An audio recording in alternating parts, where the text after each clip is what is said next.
Oke. Assalamualaikum warahmatullahi wabarakatuh. Waalaikumsalam Waalaikumsalam warahmatullahi wabarakatuh. Selamat pagi semuanya. Apa kabarnya nih teman-teman semua? Baik. Ada yang udah frustasi. Pekan 13 tuh emang hektik banget. Oke, semoga semuanya sehat-sehat aja ya. Ditambah lagi kan bentar lagi kita bakalan UAS 1 minggu lagi nih. 1 minggu perkuliahan, setelah itu kita UAS. Nah, sebelumnya perkenalkan dulu, aku Najwa Hidayanti. Kalian bisa panggil aku Nana.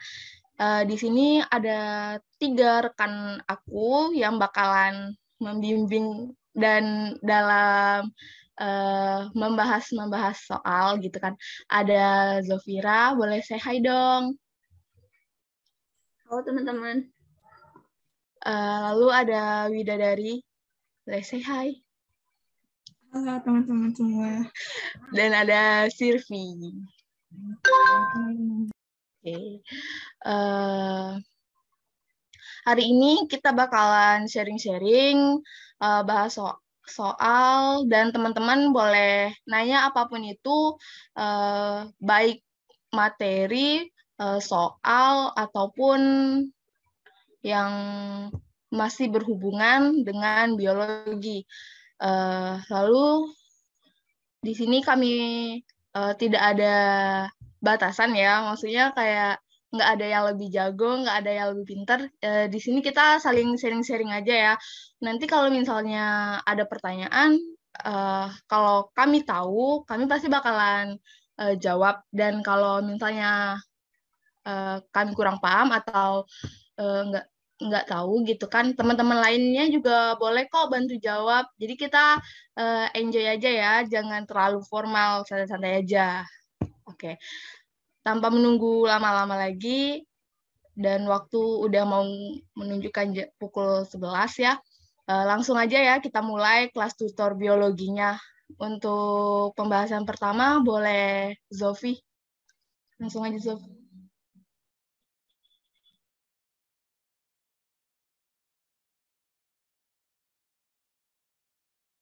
Udah kelihatan ya slide-nya? Udah.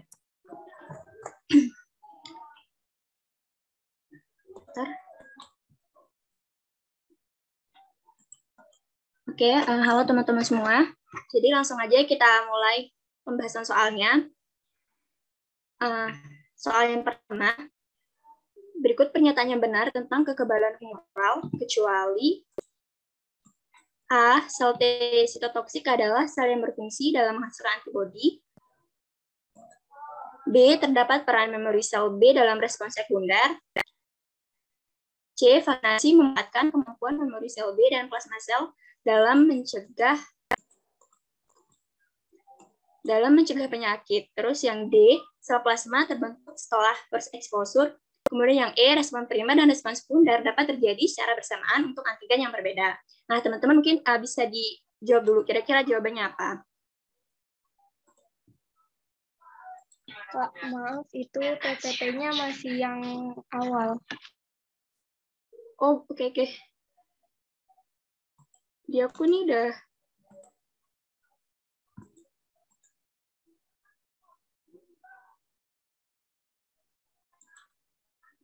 udah kelihatan belum soalnya? Udah, Kak. Oke. Dibaca ulang ya. Berikut pernyataan yang benar tentang kekebalan humoral, kecuali A. Sel T sitotoksik adalah sel yang berfungsi dalam menghasilkan antibodi. B. Terdapat peran memori sel B dalam respons sekunder. C. Vaksinasi memanfaatkan kemampuan memori sel B dan plasma sel dalam mencegah penyakit. D. Sel plasma terbentuk setelah first exposure. Kemudian yang E. Respon primer dan respon sekunder dapat terjadi secara bersamaan untuk antigen yang berbeda. Nah, teman-teman mungkin bisa dijawab dulu. Kira-kira jawabannya apa?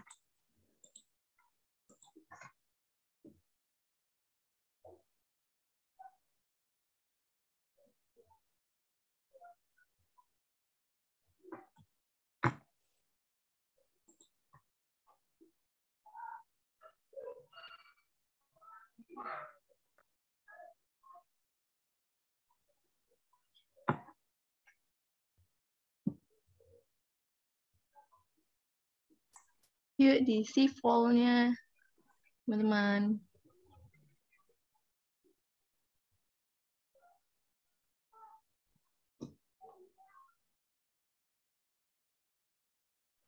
Wah, banyak yang milih option A nih. Yang C ada 1 orang. Wow. Wah, kayaknya banyak yang bener nih. Langsung bahas aja ya. Langsung bahas aja ya. Jadi, jawaban yang tepat itu benar yang A. Sel yang tidak benar itu sel T sitotoksik adalah sel yang berfungsi dalam menghasilkan antibodi. Nah, jadi sistem kekebalan tubuh spesifik itu ada kekebalan humoral dan kekebalan seluler. Kekebalan humoral itu dimediasi atau diperantai oleh sel limfosit B yang akan menghasilkan antibodi. Kemudian, kekebalan seluler itu dimediasi oleh sel limfosit T.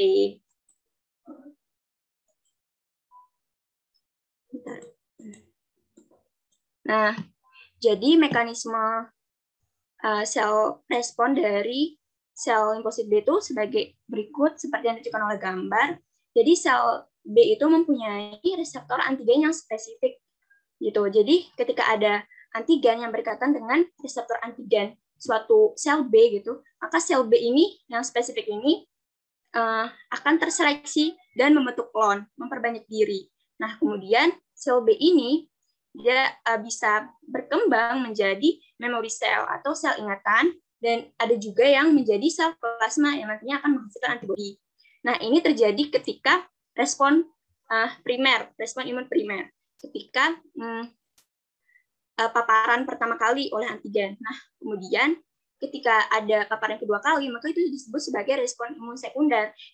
Di sini sudah terbentuk memory cell gitu. Jadi antigennya jadi sel plasmanya bisa terbentuk dengan cepat dan antibodi yang dihasilkan lebih banyak. Nah, terus kita akan bahas satu-satu ya opsinya. Yang A, sel T sitotoksik adalah sel yang berfungsi dalam menghasilkan antibodi. Salah ya. Jadi antibodi itu sel B. Kalau sel T sitotoksik itu berperan dalam lisis sel yang diserang oleh antigen. Kemudian yang B terdapat, nah ini benar ya, kayak penjelasan yang tadi. Terus yang C, vaksinasi memanfaatkan kemampuan memori sel B dan plasma sel dalam mencegah penyakit. Nah, ini benar ya, jadi vaksinasi itu seperti antigen yang dilemahkan. Jadi dengan divaksinasi, maka tubuh kita itu punya memori sel yang memori sel dan plasma sel yang bisa melawan si antigen spesifik tersebut gitu ketika masuk ke dalam tubuh lagi. Terus yang D, sel plasma terbentuk setelah first exposure atau setelah paparan pertama. Jadi benar di paparan pertama sel plasma itu dihasilkan walaupun jumlahnya itu tidak sebanyak pada paparan kedua. Terus yang E, respon primer dan respon sekunder dapat terjadi secara bersamaan untuk antigen yang berbeda. Jadi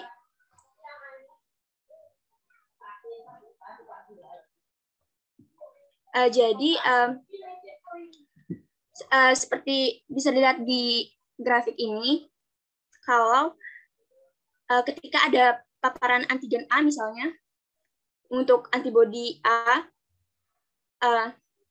menyerang tubuh gitu, maka akan terjadi respon imun primer.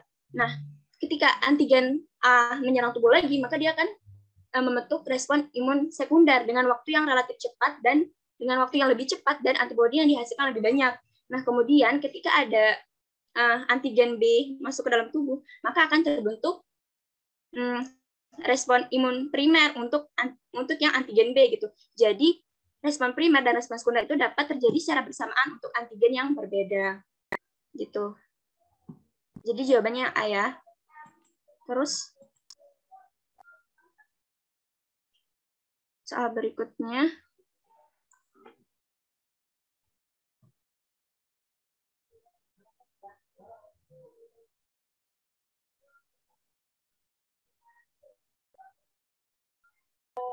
Zofi, ini slide-nya emang nggak full ya?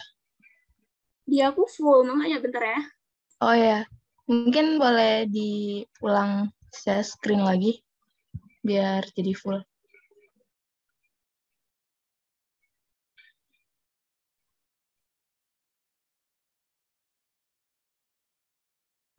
Sekarang udah full. Belum, masih sama Nah, kalau di aku. belum. Ayo deh dibantu aja gimana.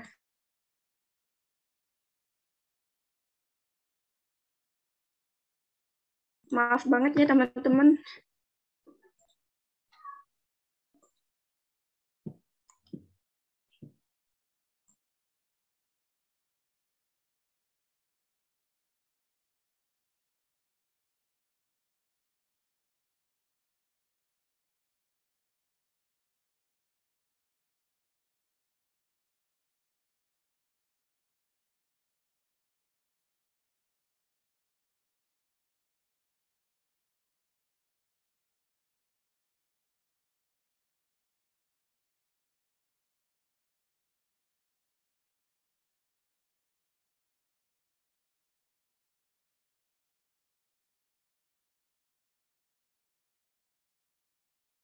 Mohon maaf, teman-teman boleh ditunggu sebentar ya.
Zulfi, apa bisa dilanjut?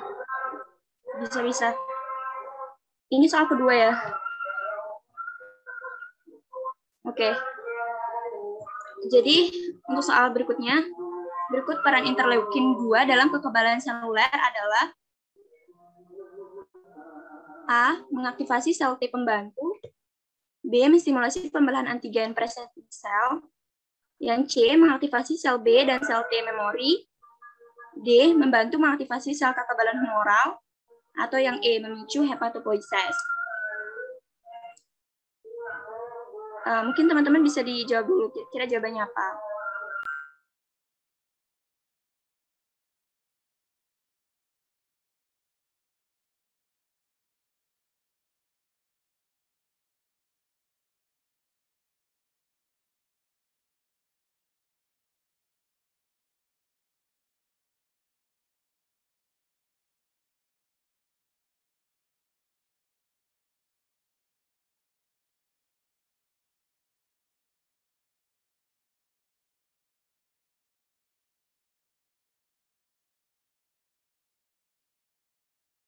Wah, jawabannya sangat variatif ya.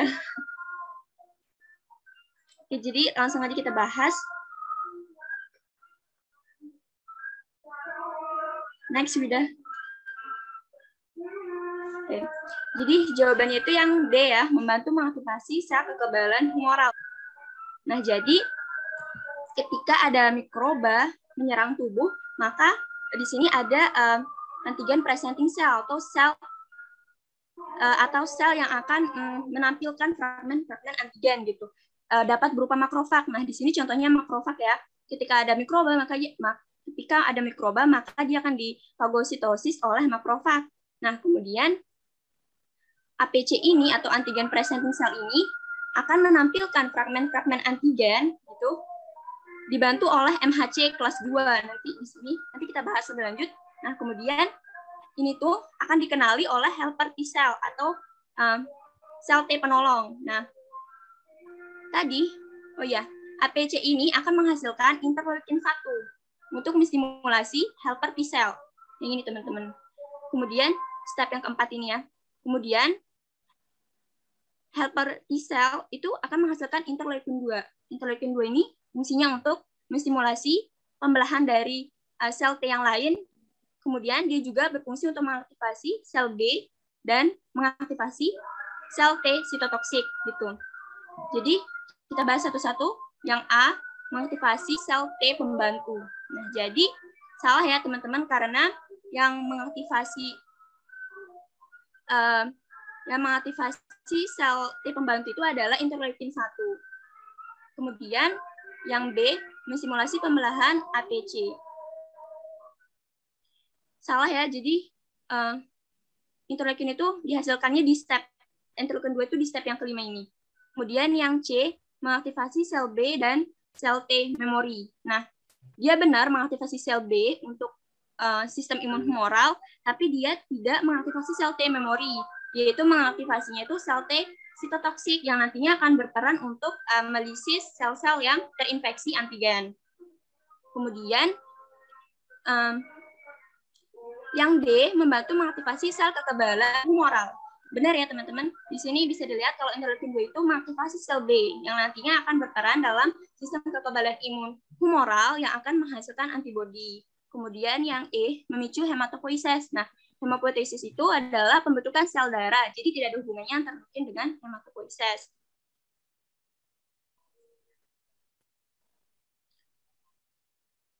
Oke, bisa dilanjut.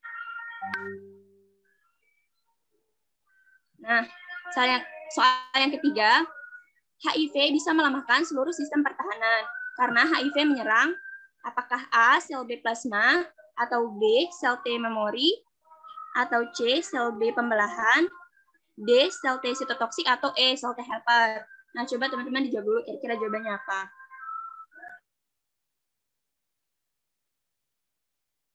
Wow, udah ada yang pilih option B. Juga banyak nih.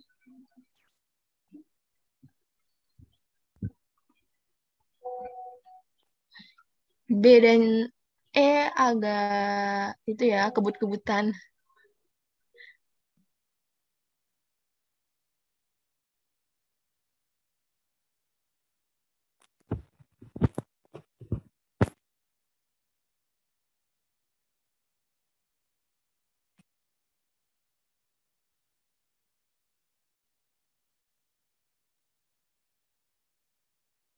Oke, langsung aja kita bahas ya. Tadi udah banyak yang benar. Next, udah. Jadi jawabannya itu yang E, sel T helper. Nah, jadi kita harus tahu dulu gimana mekanisme dari sel T helper ini dalam kekebalan seluler ya. Jadi, seperti yang dijelaskan tadi, di sini ada antigen presenting cell atau APC yang akan memfagosit mikroba. Nah, mikroba ini akan dibuat menjadi fragmen-fragmen antigen. Nah, fragmen-fragmen antigen ini nanti akan ditampilkan oleh MHC kelas 2, Major Histocompatibility Complex. Nah, ini tuh fungsinya untuk menampilkan fragmen antigen.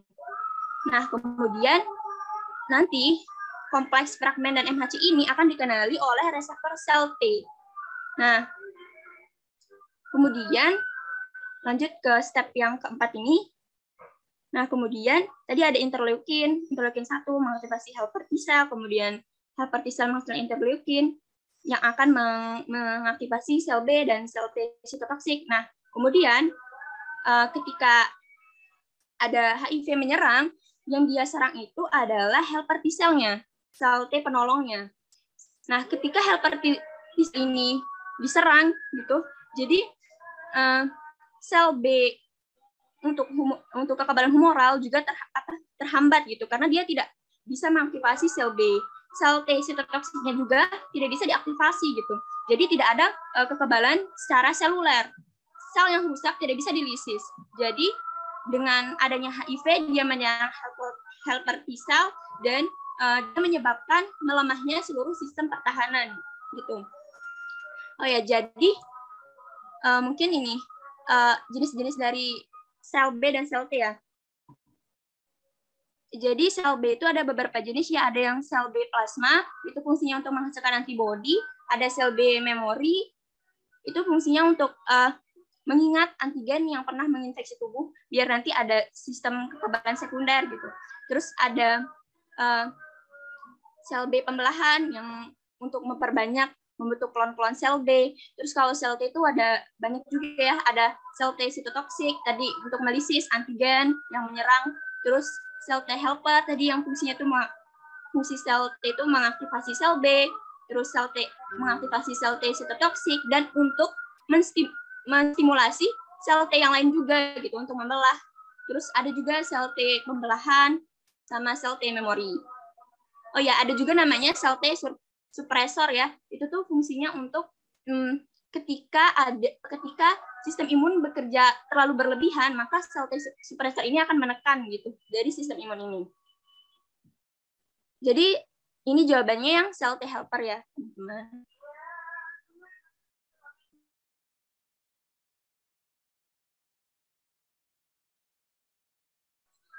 Jadi untuk soal selanjutnya, perhatikan gambar berikut ini. Berikut pernyataan yang benar terkait objek yang ditunjuk kecuali, jadi yang ditunjuk itu yang sel yang merah ini ya. Apakah A berperan dalam proses inflamasi, B berperan dalam pertahanan non-spesifik, C berperan dalam proses alergi, D kaya akan granula yang berfungsi dalam fagositosis, atau E kaya akan histamin yang berfungsi untuk memperlebar pembuluh darah. Nah, teman-teman mungkin bisa dijawab dulu kira-kira jawabannya apa.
Jawabannya sangat variatif ya, yang terbanyak itu yang D sama E. Langsung aja kita bahas ya. Nah, jadi jawaban yang baru itu adalah yang D, kaya akan granula dan kaya akan granula yang berfungsi dalam fagositosis. Nah, jadi ini tuh adalah mekanisme inflamasi atau peradangan yang terjadi pada sistem kekebalan yang non-spesifik. Jadi, yang pertama, ketika tubuh terluka, maka sel mas yang ini yang ditunjuk tadi itu adalah sel mas ya. Dia akan mengeluarkan sinyal kimia berupa histamin. Nah, histamin itu fungsinya untuk menyebabkan dilatasi pada pembuluh darah. Nah, ketika terjadi dilatasi, maka pembuluh darah itu melebar dan lebih mendekat ke permukaan kulit. Kemudian aliran darahnya itu semakin banyak gitu. Makanya kalau inflamasi itu biasanya kemerahan. Terus jadi ketika dilatasi tadi itu sel-sel fagositik itu bisa neutrofil atau monosit yang sudah berdiferensiasi menjadi makrofag. Nah, itu bisa keluar dari pembuluh darah menuju ke jaringan yang rusak tadi. Kemudian dia akan memfagosit dari bakteri-bakteri dan sisa-sisa dari sampah metabolisme ini. Nah, Jadi jawabannya itu yang D, kayakan granula yang berfungsi dalam fagosit. Ini salah ya, yang D ini salah. Karena si sel mas ini memang punya banyak granula, tapi granulanya itu nanti di dalam granulanya itu banyak histamin dan heparin gitu. Dia tidak bisa fagositosis. Yang fagositosis itu ada yang neutrofil sama monosit. Monosit itu nanti kalau udah terdiferensiasi dan menjadi dewasa gitu dia akan menjadi makrofag. Nah, jadi kita bahas juga ya opsi yang lain. Kenapa salah? Berperan dalam proses inflamasi. Ini benar ya. Histamin itu proses inflamasi. Kemudian B berperan dalam pertahanan non spesifik.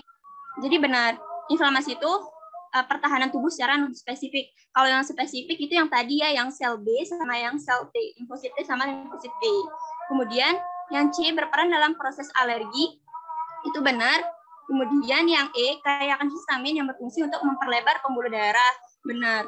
Jadi pelebaran pembuluh darah itu namanya dilatasi ya tadi. Jadi jawabannya D.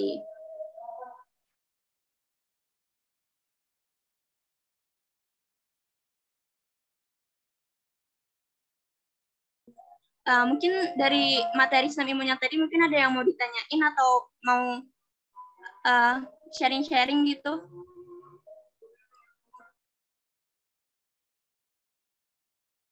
Yuk, teman-teman boleh nanya nih. Selain pertanyaan dari soal, boleh juga yang masih berhubungan dengan materi yang udah dibahas.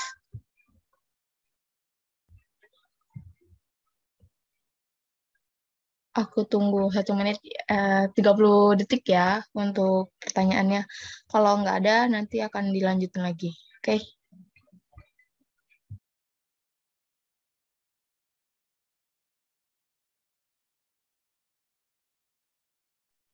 Ada yang mau bertanya? Atau tadi? Atau mau menambahkan juga boleh. Ya.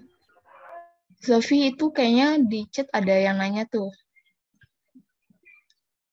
Hematopoiesis apa katanya? Oke. Hai Zidni. Jadi hematopoiesis itu adalah pembentukan sel darah ya. Sel darah itu ini tuh umum pembentukan sel darah merah, sel darah putih atau keping-keping darah gitu.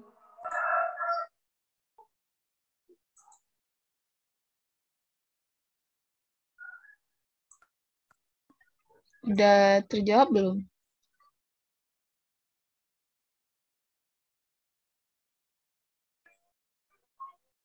Oke. Mungkin lanjut ke soal yang first exposure tadi. Yang pertama kalau nggak salah.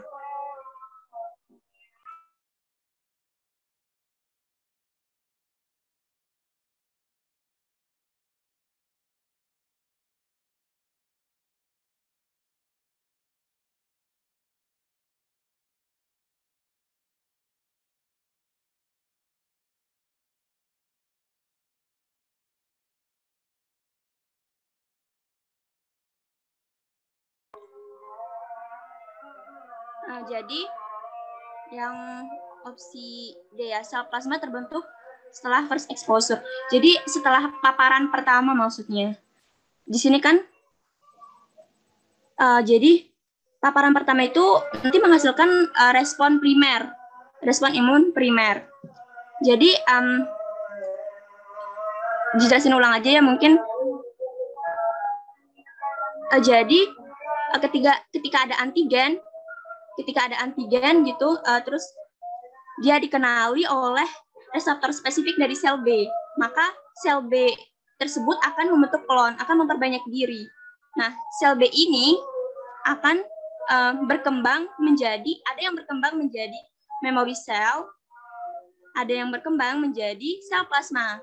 Nah, sel plasma ini tuh bisa langsung menghasilkan antibodi gitu. Jadi sel plasmanya terbentuk pada paparan pertama.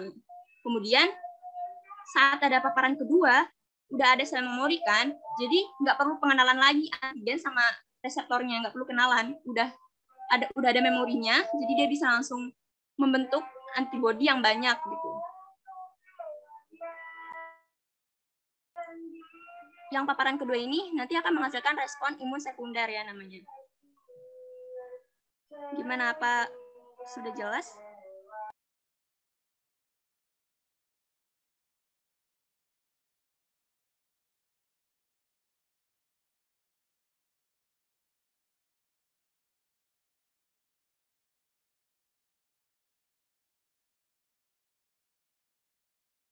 Iya betul, saat paparan kedua dia nggak perlu buat sel memori lagi.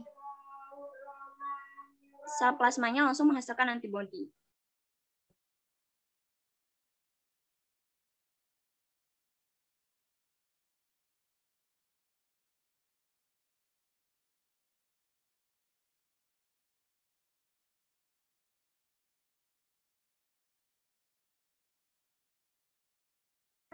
Oke, sama-sama.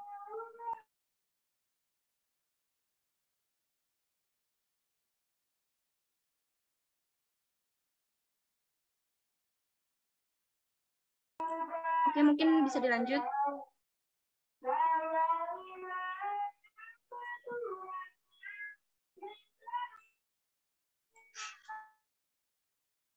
Itu pembahasannya langsung kelihatan. Aduh, mohon maaf.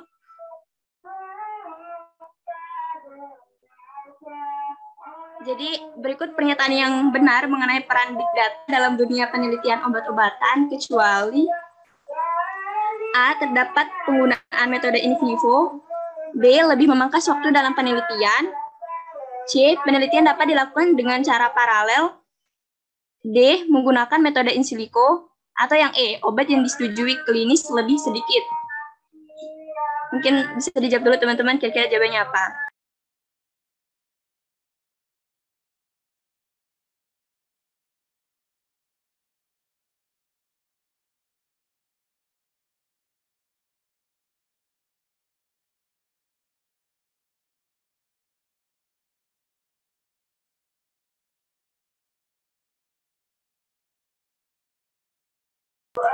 Udah banyak yang benar ya, jadi jawabannya itu yang E, obat yang disetujui klinis lebih sedikit.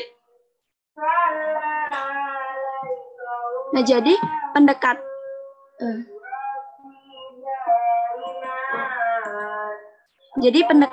untuk menemukan kandidat obat itu ada dua cara ya, ada yang tradisional biological hypothesis dan ada yang big data. Pendekatannya itu melalui big data. Nah, jadi kita langsung bahas aja yang big data. Yang pertama itu waktunya lebih singkat dan biayanya lebih murah. Nah, terus yang kedua dia itu in silico discovery. Dia itu memanfaatkan big data dalam menganalisis kandidat obatnya. Jadi big data itu adalah kumpulan informasi, baik itu genetik maupun non genetik yang diproses gitu oleh komputer. Jadi kemudian uji validasi in vitro dan in vivo-nya secara paralel. Nah, bisa dilihat di gambar yang bawah ini, yaitu uji validasinya bersamaan in vitro dan in vivo-nya. In vitro-nya itu di cawan Petri, kemudian atau di luar sel tubuh. Kemudian in vivo-nya itu di dalam hewan percobaan, itu dilakukan secara bersamaan. Nah, jika dibandingkan yang di atas ini, yang tradisional, yaitu in vitro dulu, in vitro validation, baru in vivo. Jadi dia waktunya lebih lama. Kemudian uji klinis dengan target populasi tertentu diprediksi secara in silico. Karena adanya big data tadi, maka akan mempermudah untuk menentukan gitu. Kira-kira kandidat yang satu ini untuk populasi yang mana? Bisa dilihat di gambar yang bawah itu warnanya beda-beda kan. Misalnya kandidat satu, obat satu udah ditentukan gitu untuk populasi, kira-kira nyocoknya itu untuk populasi yang mana gitu. Yang kandidat 2 untuk populasi yang mana, ketiga dan seterusnya. Nah, jadi obat yang disetujui klinis itu lebih banyak dihasilkan secara big data, pendekatan secara big data ini. Sedangkan yang tradisional ini dia tuh uji klinisnya umum. Jadi obat yang disetujui klinisnya lebih sedikit. Gitu. Jadi jawaban yang tepat itu yang E. Obat yang disetujui klinis lebih sedikit itu tradisional biological hypothesis.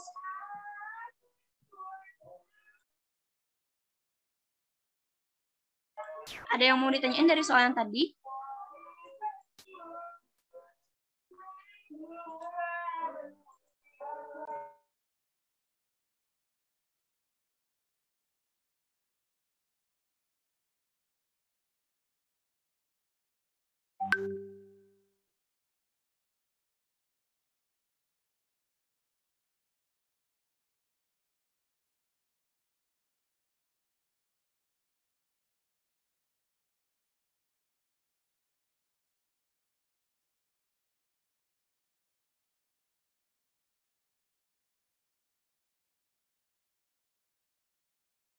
Kalau ada yang mau nanya langsung on mic aja ya, atau boleh di kolom chat.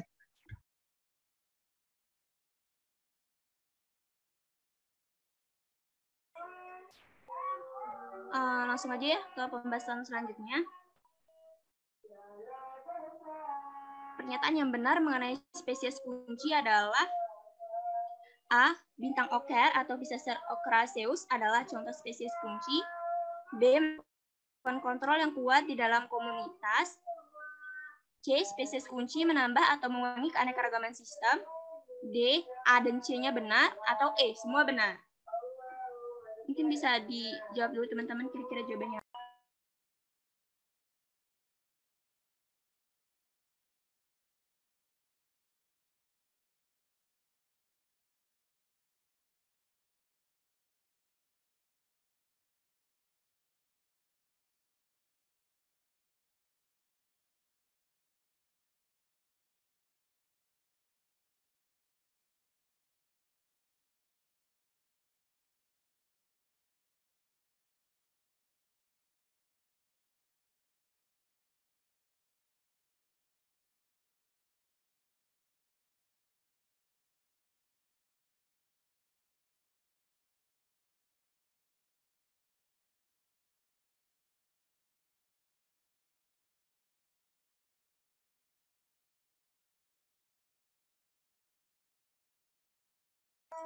Banyak yang jawab E ya.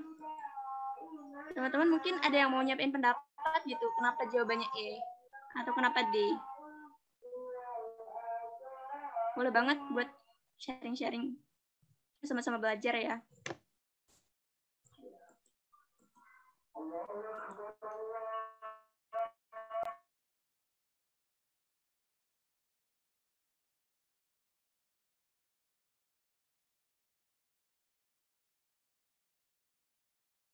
Ada yang ngerasain tuh, boleh banget. Boleh, silahkan. Izin masuk. Iya, boleh. Kalau menurut saya, yang jawabannya yang benar tuh yang D, karena spesies kunci ini kan bisa berperan sebagai penambah dan pengembang keanekaragaman sistem, karena mereka ini memainkan peran dominan dan mempengaruhi banyak organisme lain, termasuk kematian dan hilangnya spesies yang beruntung. Terus bintang oker atau Physacer ochraceus ini contoh dari spesies kunci. Gitu sih. Oke, makasih. Nah, jadi langsung dibahas aja. Nah, jawabannya tuh sebenarnya tadi udah benar, udah bagus banget alasannya. Tapi di sini jawabannya yang E ya, semuanya benar. Jadi spesies kunci itu melakukan kontrol yang kuat di dalam komunitas melalui peran ekologinya atau nisnya.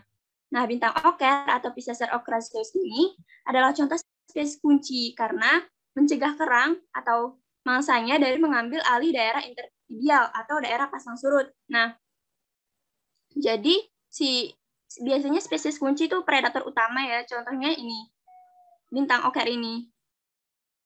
Terus, penghapusan spesies kunci dari suatu ekosistem menyebabkan berkurangnya keanekaragaman spesies di antara mangsanya. Bisa dilihat pada grafik yang ini. Ketika ada bintang oker, maka keanekaragamannya itu stabil. Namun ketika bintang okernya ditiadakan dari ekosistem, maka keanekaragamannya akan berkurang dan banyak spesies yang hilang.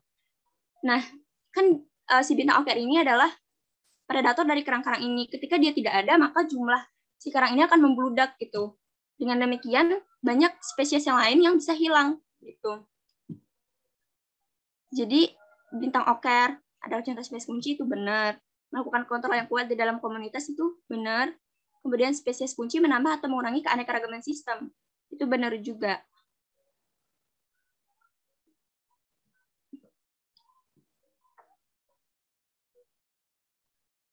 Jadi jawabannya yang E ya.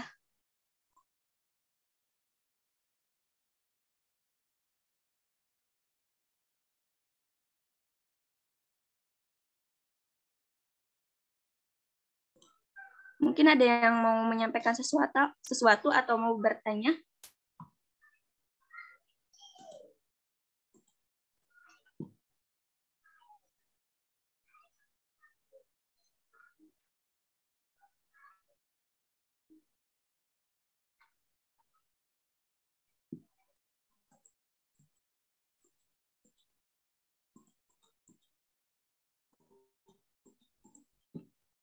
Oke, lanjut aja ya.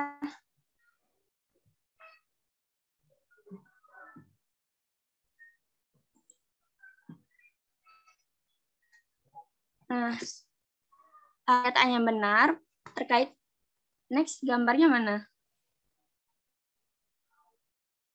Aduh.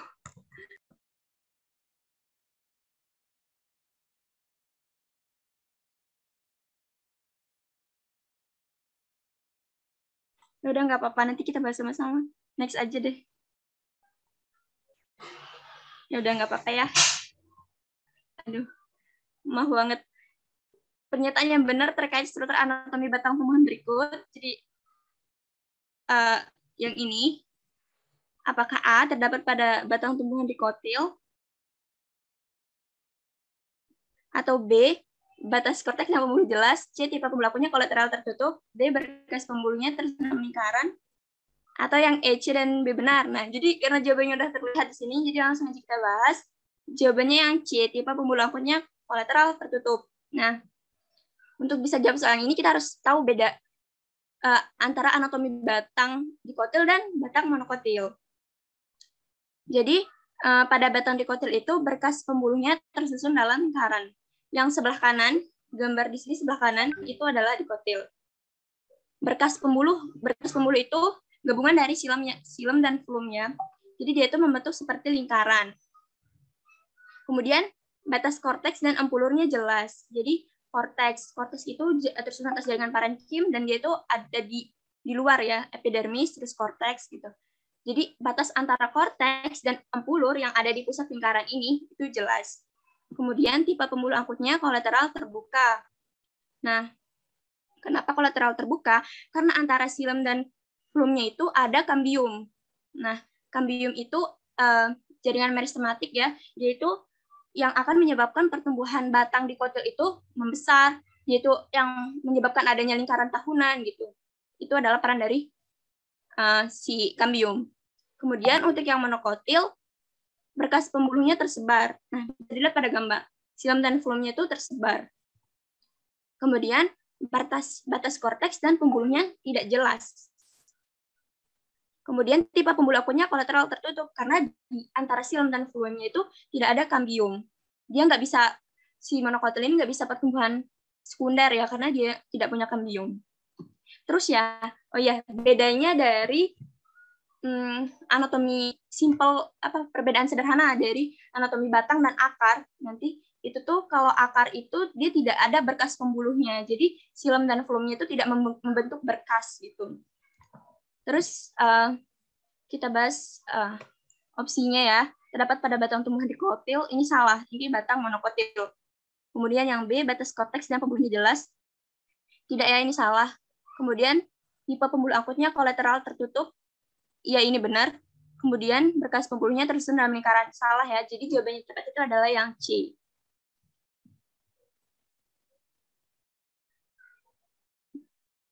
Mungkin ada yang mau bertanya atau menyampaikan pendapat?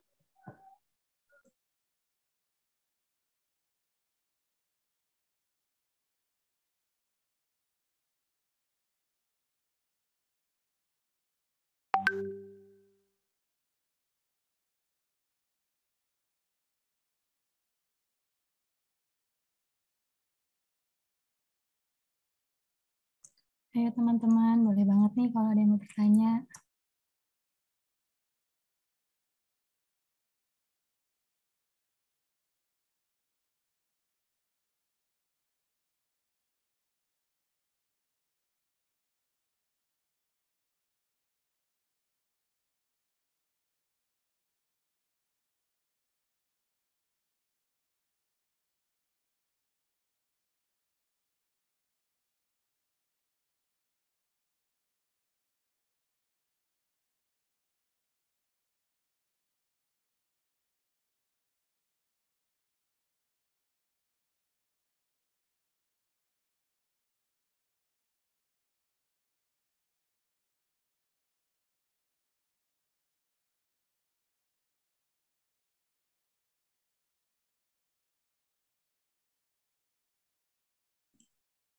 Oke, boleh dilanjut.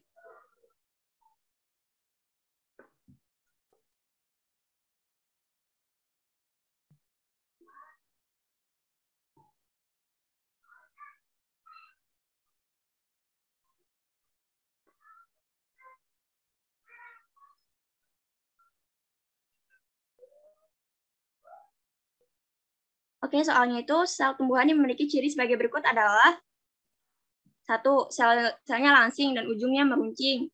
Kemudian 2. Transfer antar selnya melalui nokta. Kemudian yang ketiga, dinding sel sekunder tersusun oleh lignin.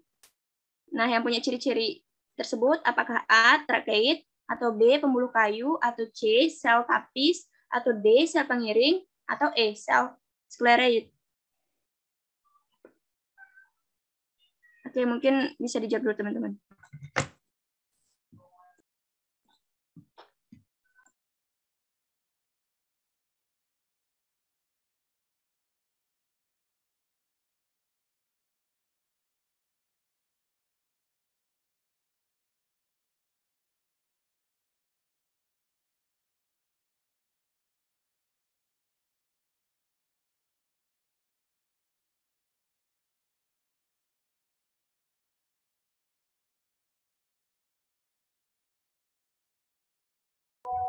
Wow, A dan E agak sengit ya.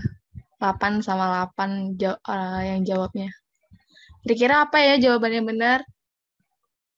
Mungkin boleh next slide untuk pembahasan.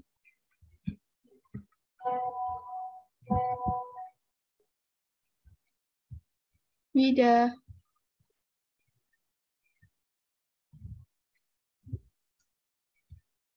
Oke, yang benar adalah A. Kenapa A? Karena jaringan silem ini kan memiliki 2 tipe untuk sel penyalurnya. Ada trakeid sama ada pembuluh darah. Nah, kalau trakeid itu gambarnya ada di sini, di samping itu loh. Bentuknya itu langsing atau kurus, ujungnya runcit nih. Boleh dibantu untuk Wida? Ujungnya runcit, terus transport antar selnya itu melalui nokta yang kecil ini. Nah, sedangkan kalau untuk pembuluh kayu itu umumnya ukurannya itu pendek, terus tuh besar. Dia itu sambung menyambung membentuk pembuluh yang besar gitu, kayak jatuhnya kayak paralon yang besar gitu loh. Terus transport antar selnya itu melalui lempeng perforasi. Trakeid dan pembuluh kayu merupakan sel mati. Dinding sel sekundernya tersusun oleh ligin. Begitu teman-teman. Ada yang mau ditanyain nggak terkait ini? Kalau nggak ada, boleh next slide.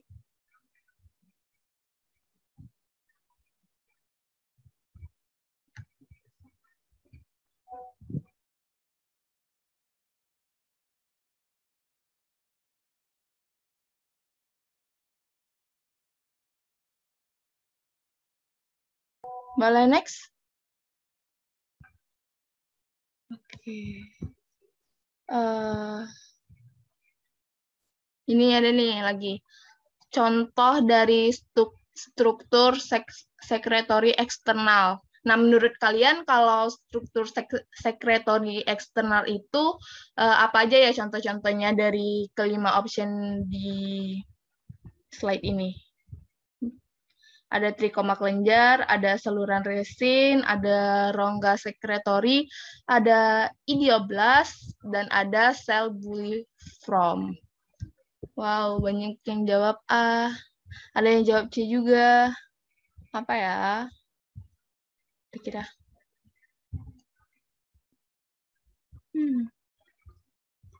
Nggak ada yang mau jawab B atau D gitu. Siapa tahu kan itu yang benar gitu.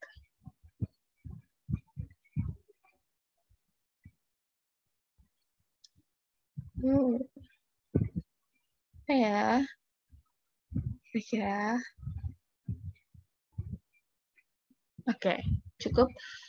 Boleh next slide untuk pembahasannya.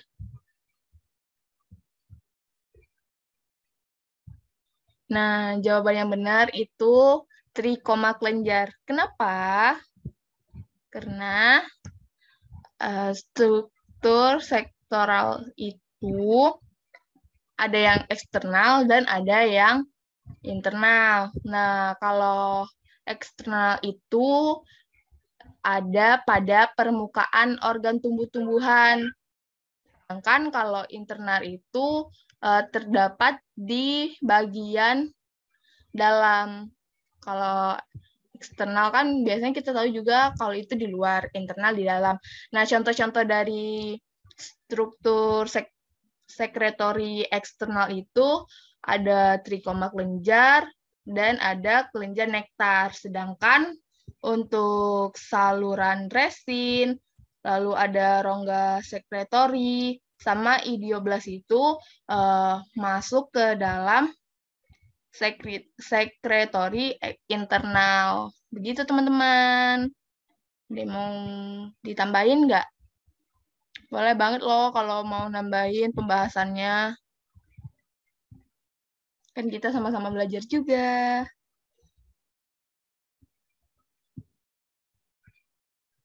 Oke, kalau nggak ada, boleh next slide lagi.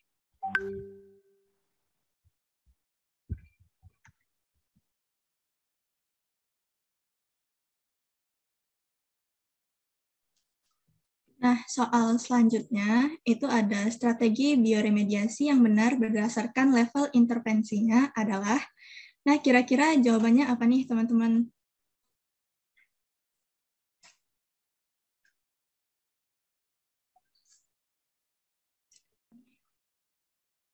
Oke, boleh diisi pollingnya kira-kira apa ya jawabannya antara 5 opsi ini.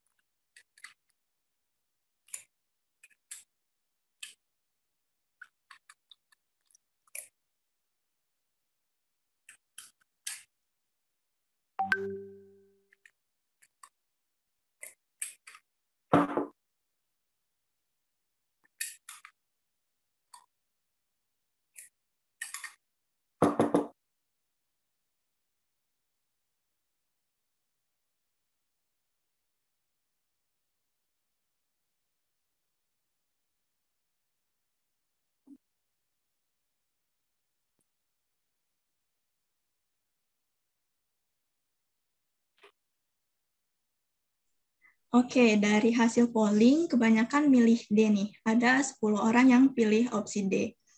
Kira-kira dari 10 orang yang milih ini, ada nggak sih yang mau nyampein pendapatnya? Kenapa sih jawabannya itu D?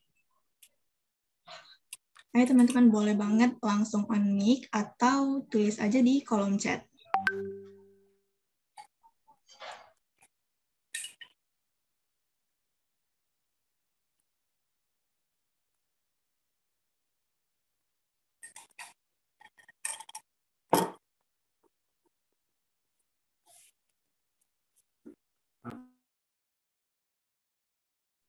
Atau mungkin dari yang lain yang pilih opsi selain D, kayak opsi A, atau B, atau C, atau E, ada yang mau nyampein pendapatnya? Kenapa pilih jawaban itu?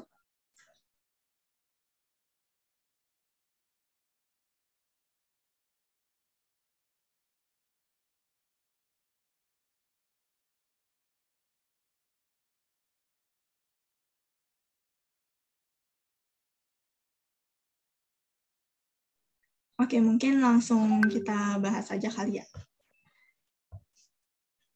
Nah, jadi jawaban yang tepat itu adalah D ya teman-teman, yaitu strategi bioremediasi yang benar adalah natural attenuation, kemudian biostimulation, dan bioaugmentation. Untuk pembahasannya, nah strategi bioremediasi berdasarkan level intervensinya itu ada 3. Yang pertama ada natural attenuation. Natural attenuation itu kondisi di mana atau mekanisme di mana suatu lingkungan yang terkontaminasi tidak ditambahkan apapun. Nantinya lingkungan yang terkontaminasi tersebut akan pulih dengan sendirinya karena alam sendiri itu mempunyai kemampuan untuk memulihkan dirinya sendiri. Nah, lalu untuk natural attenuation ini sebenarnya punya kekurangan. Mekanisme ini membutuhkan waktu yang sangat lama. Lalu yang kedua ada biostimulation, yaitu mekanisme di mana dengan menambahkan air atau nutrisi untuk menstimulasi pertumbuhan organisme yang ada di lingkungan tersebut. Sehingga mikroorganisme yang telah ada di lingkungan tersebut dapat tumbuh, lalu jumlahnya bertambah banyak, dan aktivitas bioremediasi dapat berjalan dan polutan dapat terdegradasi. Yang ketiga itu ada bioaugmentation, yaitu mekanisme di mana menambahkan mikroorganisme non-natif, yaitu mikroorganisme yang berasal dari lingkungan yang lain. Dengan harapan, mikroorganisme tersebut akan lebih efektif untuk mendegradasi sebuah polutan. Nah, dari pembahasan yang tadi, apakah ada yang ingin ditanyakan? Atau ada yang mau berpendapat?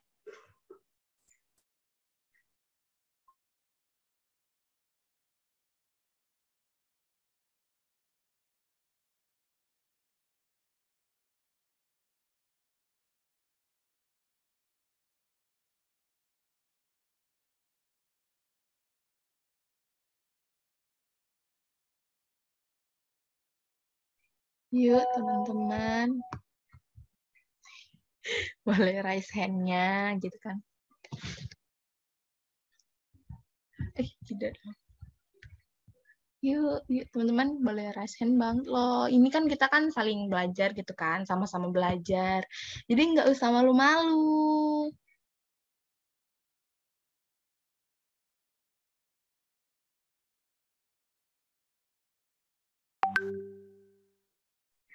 Oke, mungkin udah paham semua mengenai pembahasan yang tadi. Bisa kita lanjut aja ke soal berikutnya. Nah, masih membahas tentang bioremediasi, perhatikan pernyataan berikut.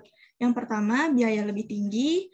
Lalu yang kedua, ada tidak menghasilkan lebih banyak kontaminan. Yang ketiga, perkembangan mikrob tidak memerlukan situs yang mendukung. Dan yang nomor 4 itu waktunya lebih lama. Pernyataan yang benar mengenai bioremediasi bila dibandingkan dengan remediasi secara fisika atau kimia ditunjukkan oleh nomor apakah A, 1, 2, dan 3, B, 1, dan 3, C, 2, dan 4, D, 4 saja, atau E, semua benar. Oke, boleh teman-teman langsung dipilih aja di pollingnya. Kira-kira pilihan yang mana yang benar?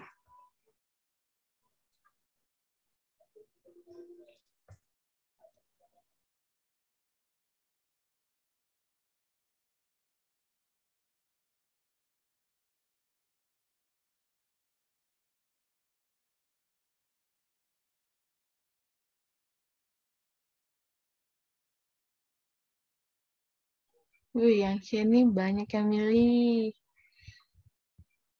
Boleh kali ya kita nanya sama yang milih C, kenapa milih C gitu alasannya.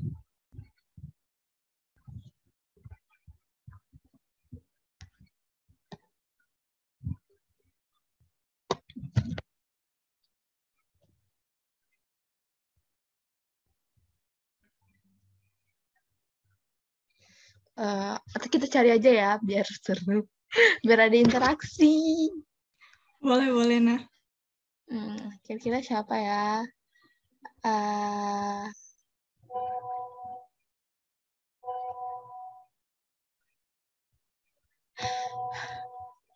Ganta Gaprila deh, boleh. Halo, Ganta. Halo, Genta. Apakah suara saya terdengar?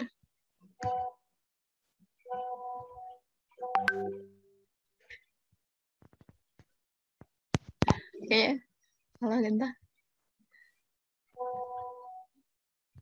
Genta, kamu tadi milih apa?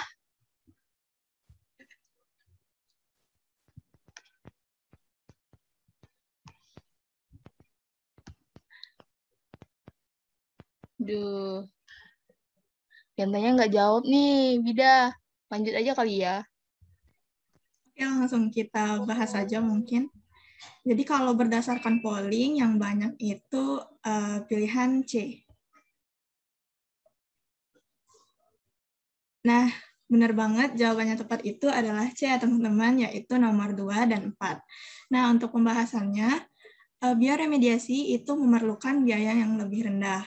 Lalu, jadi bila dibandingkan dengan remediasi secara fisika atau kimia, bioremediasi ini lebih murah. Nah, kemudian untuk bioremediasi sendiri, dia tidak akan menghasilkan lebih banyak kontaminan daripada remediasi secara fisika atau kimia. Tetapi bioremediasi sendiri itu memerlukan waktu yang lebih lama, dan kita memerlukan situs yang mendukung untuk perkembangan mikrob. Nah, jadi kalau kita lihat lagi di 4 nomor tadi, yang pertama itu biaya yang lebih tinggi, itu salah, karena untuk bioremediasi sendiri, biaya yang dibutuhkan itu lebih rendah. Nah, untuk yang nomor 2, tidak menghasilkan lebih banyak kontaminan, itu benar. Yang ketiga, perkembangan mikrob tidak memerlukan situs yang mendukung. Jadi untuk yang 3 ini salah ya teman-teman, karena untuk bioremediasi kita memerlukan banget situs yang mendukung agar mikrob yang kita perlukan itu dapat tumbuh dengan baik. Nah, untuk nomor 4, itu benar karena bioremediasi memerlukan waktu yang lebih lama. Nah, lanjut ke soal selanjutnya. Mekanisme dalam bioremediasi yang memecah polutan menjadi senyawa sederhana, bahkan menjadi CO2 dan H2O disebut dengan apakah A. mineralisasi, B. degradasi, C. biostimulasi, D. transformasi polutan, atau E. bioaugmentasi.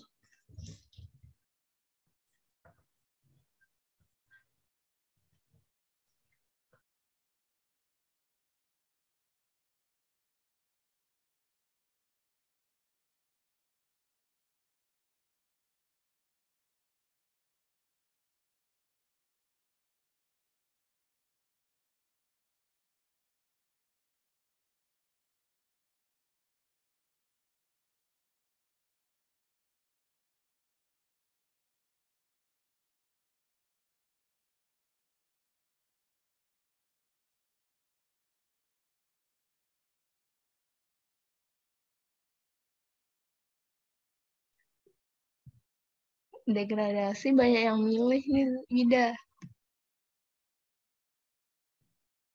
Kira-kira benar nggak ya yang B. degradasi?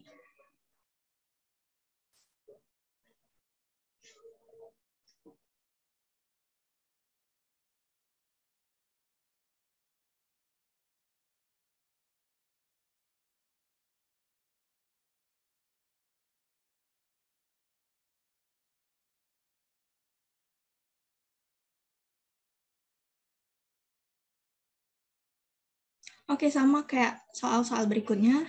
Ini yang paling banyak jawab itu di pilihan B. Dari yang milih pilihan B nih, apakah ada yang mau jelasin atau memberikan pendapatnya? Kenapa jawab B? Atau kalau mau opsi lain juga kayak A atau C atau D atau E, boleh banget disampaikan di kolom chat atau langsung on mic aja, guys.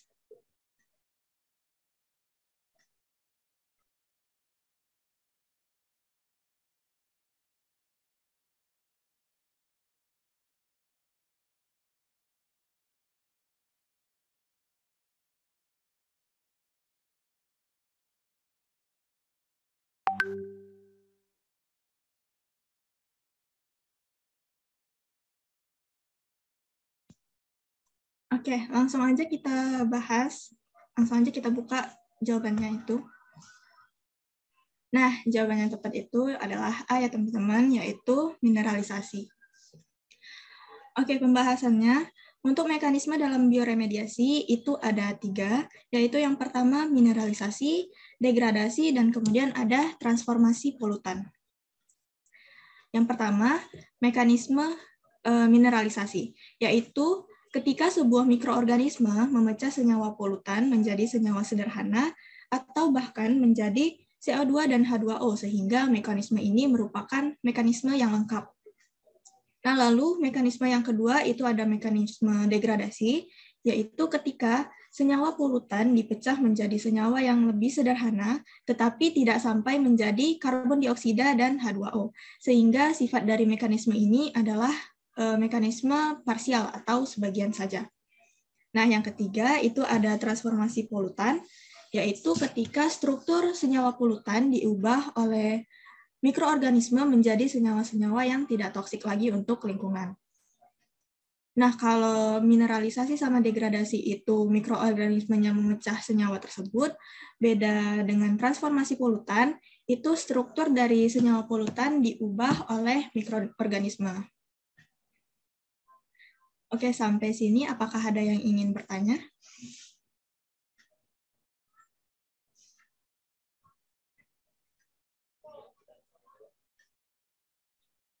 Baik, kita lanjut aja ke soal berikutnya. Oke, masih membahas tentang bioremediasi atau keanekaragaman mikrob. Soalnya itu Dunaliella salina dan D. bardawil merupakan organisme yang dapat digunakan sebagai penghasil zat yang dapat dimanfaatkan oleh manusia. Peran dari kedua organisme tersebut adalah A. Mengkonversi hidrokarbon minyak bumi, B. Remediasi logam berat CD dan PB, C. Mineralisasi, D. Mensintesis beta-karoten, atau E. Menghasilkan energi.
Oke, langsung kita buka aja jawabannya.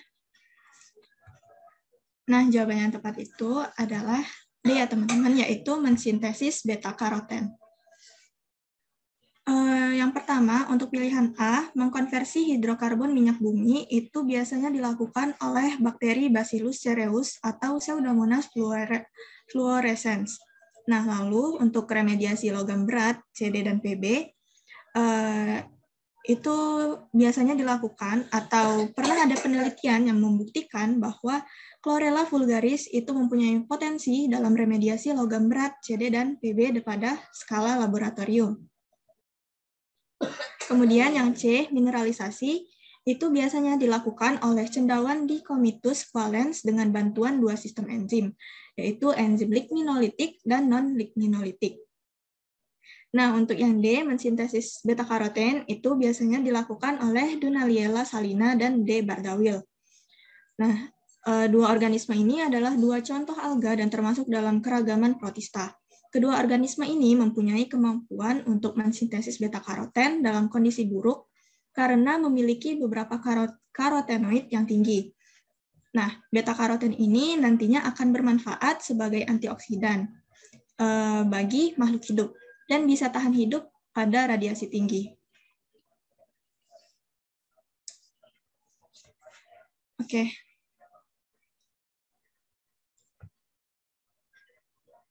Nah, untuk soal selanjutnya kita membahas mengenai biomimikri.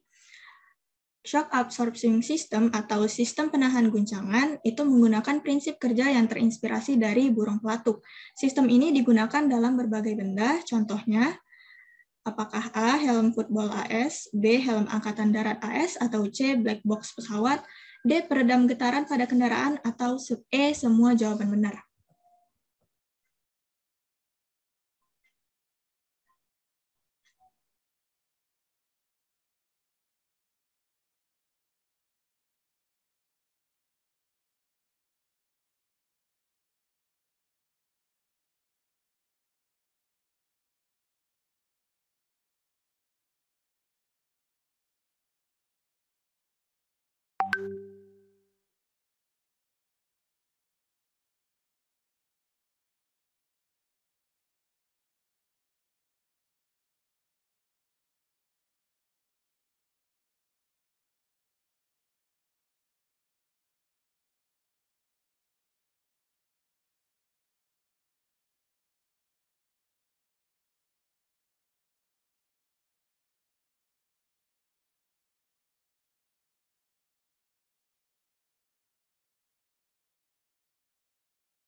Benar nggak ya kira-kira jawabannya dengan pilihan terbanyak semua benar?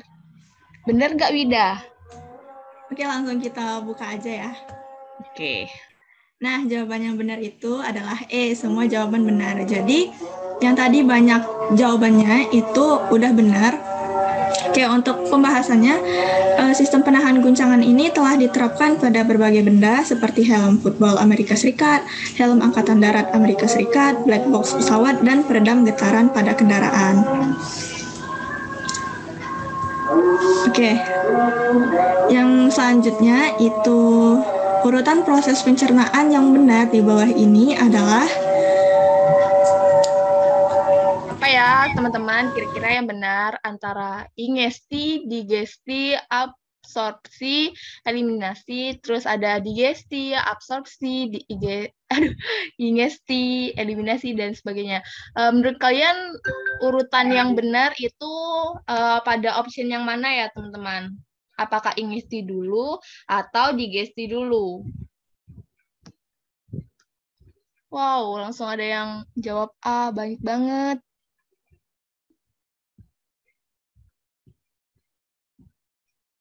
Yang terakhir, apakah eliminasi atau absorpsi nih?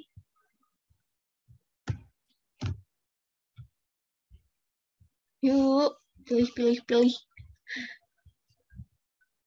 Oh, banyak yang pilih A ya. Halo, ada apa? Kecil banget suaranya.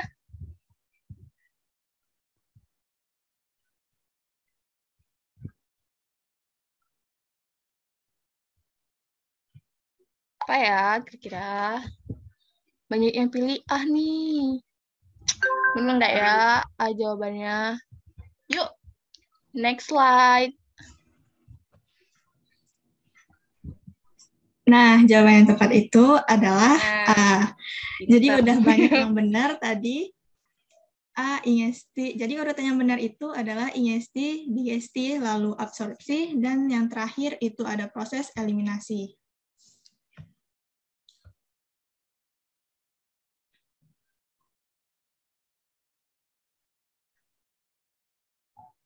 Nah, oke, untuk pembahasannya, yang pertama makanan itu akan melalui proses ingesti dulu, yaitu proses pemecahan mekanik, yaitu pemecahan ukuran makanan dari yang awalnya besar menjadi kecil agar bisa diproses ke tahapan selanjutnya. Nah, lalu hancuran makanan tersebut akan masuk ke proses selanjutnya, yaitu proses digesti, di mana makanan yang sudah berbentuk hancuran akan dicerna secara kimiawi menggunakan hidrolisis enzimatik, sehingga menjadi molekul yang lebih kecil lagi.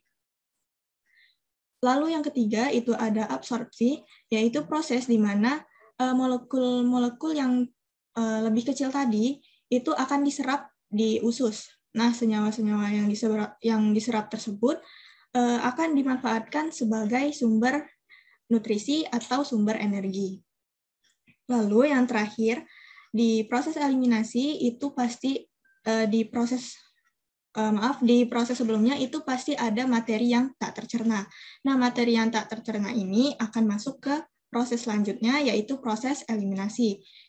Eliminasi sendiri adalah proses di mana bahan-bahan yang tidak bisa dicerna dan diserap oleh tubuh akan dikeluarkan pada tahap ini. Oke.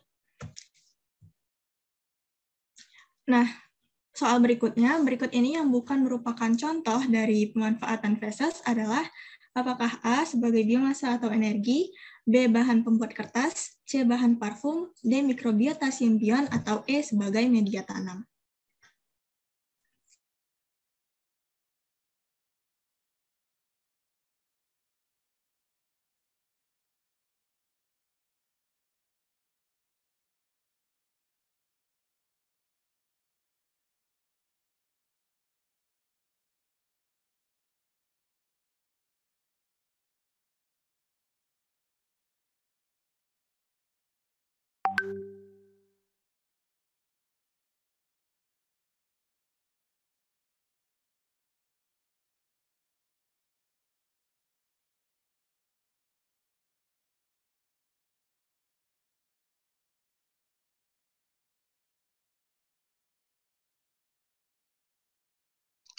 Bener nggak ya, kalau bahan parfum itu ada yang terbuat dari feses, sedangkan kan feses itu kan jorok gitu kan ya. Masa sih bisa jadi bahan parfum? Boleh deh Kak Wida, kok Kak Wida sih?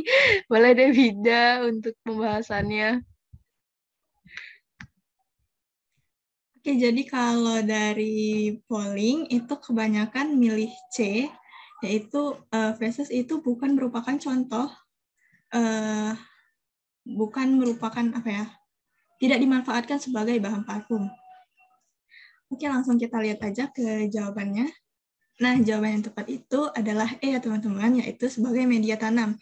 Jadi yang tadi kebanyakan milih C itu sebenarnya ada feses dari hewan tertentu, yaitu hewan Hyrax, itu bisa dimanfaatkan sebagai parfum.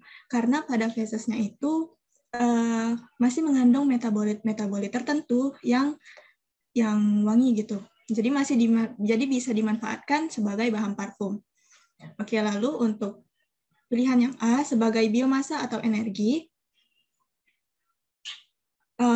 feses itu bisa digunakan sebagai biomasa atau energi karena ada mikroorganisme yang melakukan fermentasi, lalu hasil fermentasinya itu akan dapat dimanfaatkan sebagai gas karena hasil fermentasinya sendiri itu berupa gas, yaitu gas metana ada yang sebanyak 60%, lalu mengandung karbon dioksida juga sebanyak 30%, dan sisanya ada gas lain. Kemudian gas-gas ini akan bisa dimanfaatkan sebagai biogas atau sumber energi lainnya. Nah, lalu di pilihan B itu ada bahan pembuat kertas. Feses hewan herbivore itu bisa dimanfaatkan sebagai bahan pembuat kertas karena masih mengandung banyak serat. Nah, lalu yang D, mikrobiota simbion, itu feses juga dapat dimanfaatkan sebagai mikrobiota simbion. Untuk yang E sebagai media tanam, itu salah. Kenapa salah? Karena feses itu untuk keperluan penanaman biasanya diolah dan digunakan sebagai pupuk atau kompos karena masih mengandung nitrogen, fosfor, dan serat yang dapat membantu pertumbuhan tanaman. Oke, soal selanjutnya. Nah, dalam proses transformasi energi, unit energi yang berubah menjadi panas ketika energi kimia diolah menjadi energi listrik pada proses generasi adalah sebanyak apakah A 6 unit, B 22,8 unit, C 24 unit, D 30 unit, atau E 70 unit.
Wow, banyak yang pilih B nih, 22,8 unit. Bener nggak ya?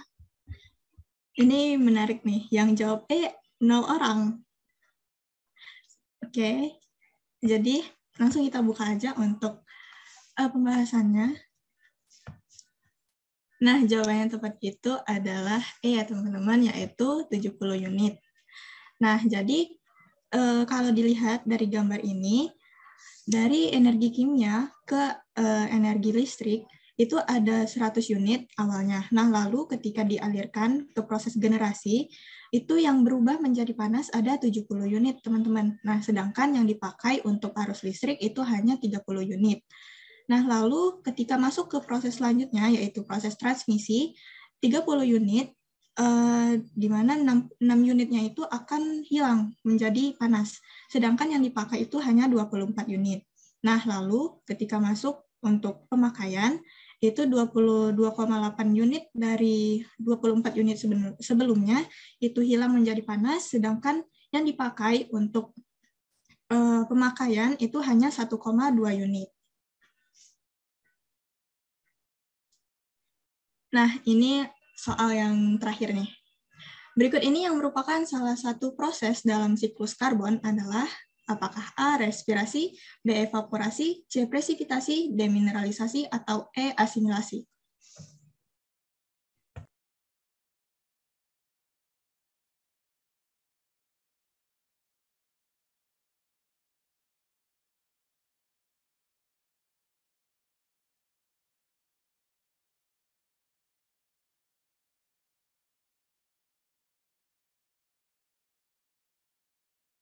Asimilasi masih dikit nih yang milih. Siapa tahu kan asimilasi yang benar. Aduh, susah nih.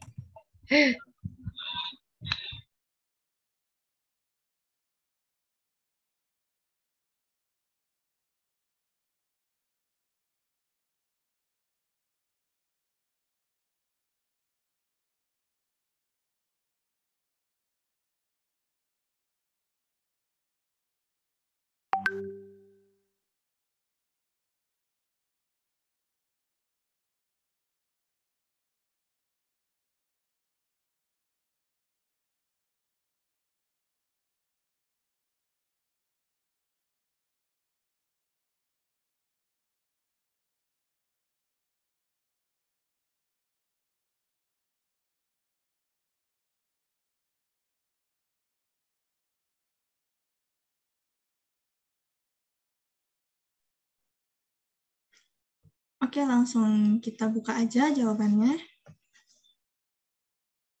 Nah, jawaban yang tepat itu adalah A. respirasi. Kenapa jawabannya A? Karena respirasi untuk evaporasi, lalu presipitasi, mineralisasi, dan asimilasi itu merupakan proses yang ada dalam siklus energi yang lain atau siklus materi yang lain. Nah, respirasi merupakan salah satu proses dalam siklus karbon. Respirasi adalah proses pernapasan yang dilakukan oleh manusia dan hewan yang akan mengeluarkan karbon dioksida dan nantinya akan dilepaskan ke atmosfer dan terlibat dalam siklus karbon. Nah, sedangkan evaporasi dan presipitasi itu merupakan proses dalam siklus air. Untuk evaporasi itu adalah proses menguapnya air dan berubah wujud menjadi gas. Sedangkan presipitasi adalah cairan atau partikel yang jatuh dari awan. Jadi proses ini biasanya kita sebut sebagai hujan. Oke, untuk opsi D itu mineralisasi merupakan salah satu proses dalam siklus fosfor. Mineralisasi adalah pemecahan bahan organik menjadi bentuk fosfat yang dapat diserap oleh tanaman. Yang terakhir ada asimilasi, yaitu merupakan salah satu proses dalam siklus nitrogen. Asimilasi adalah proses pembentukan senyawa nitrogen organik dari senyawa nitrogen anorganik.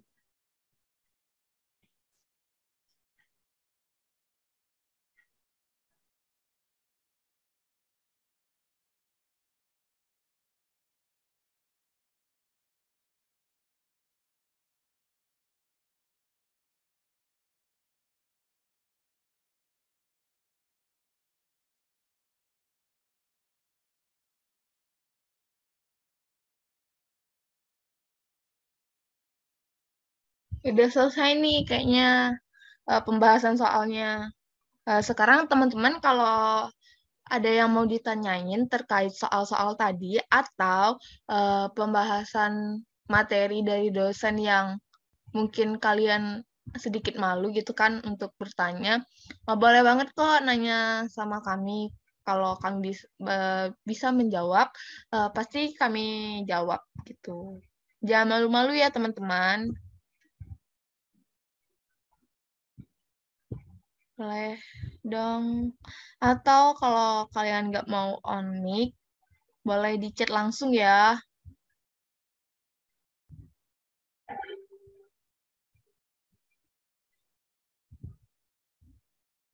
Boleh direct message juga kok ke aku atau ke Wida atau ke Zofi atau ke Sirvi. Ada nggak teman-teman?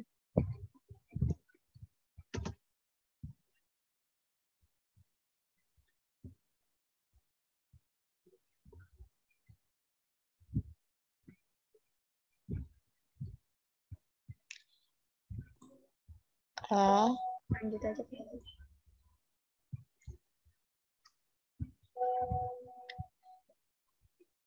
BTW, kalian udah pada follow sama subscribe YouTube dan Instagram Tutors Sebaya nggak?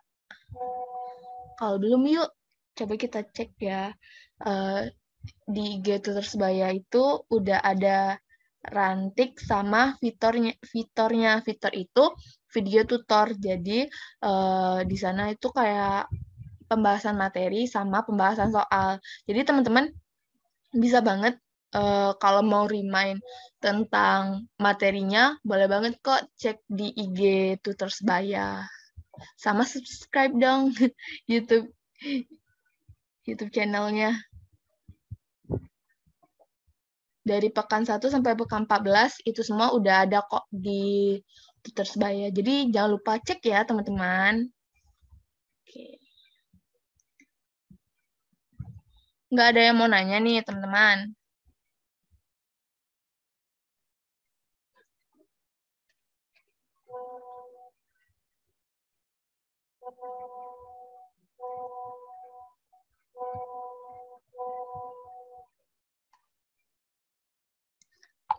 Ada yang mau nanya nggak?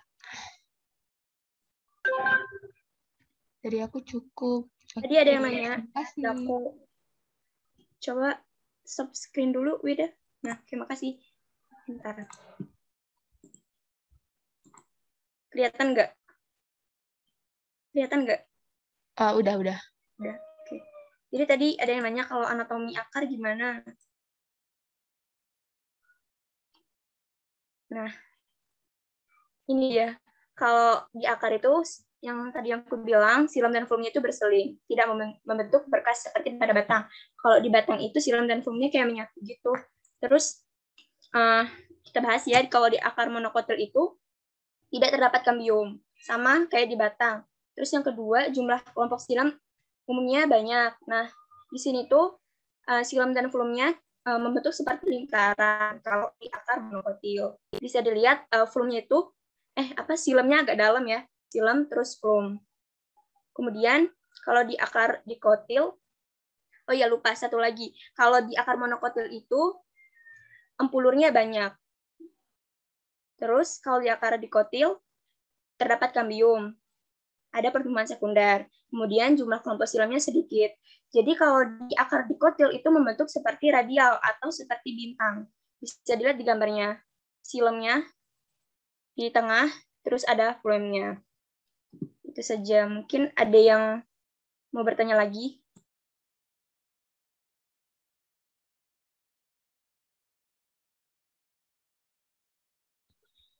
Ada nggak? Aku tunggu sampai 12.15 ya untuk pertanyaannya. Kalau nggak ada nanti kita langsung dokumentasi, teman-teman. Jangan leave dulu ya.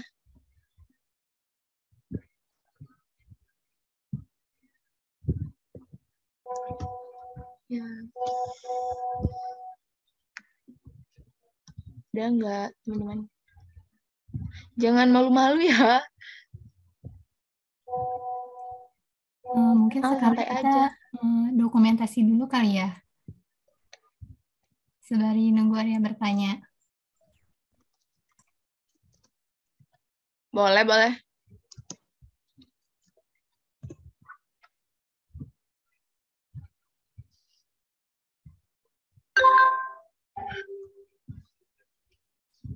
Yuk, pada on cam yuk. Kita dokumentasi.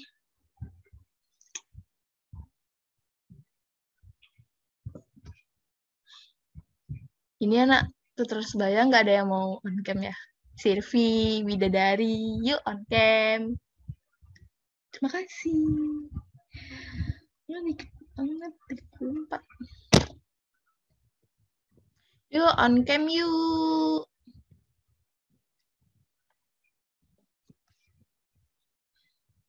Yuk teman-teman, kita on cam, kita dokumentasi.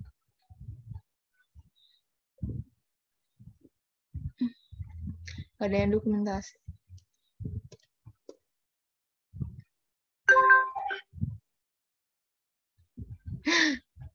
Pada malu ya. Sebenarnya aku juga malu teman-teman, tapi nggak apa-apa.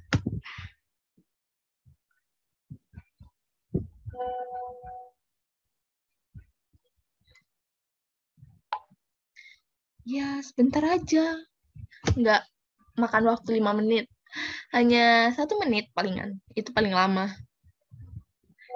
Yuk Ganta yuk, on cam yuk. Terus ada Dwi. Halo Dwi. Sydney.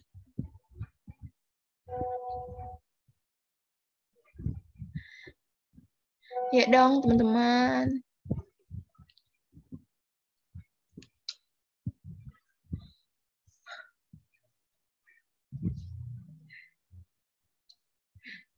Kok gelap sih, Gan?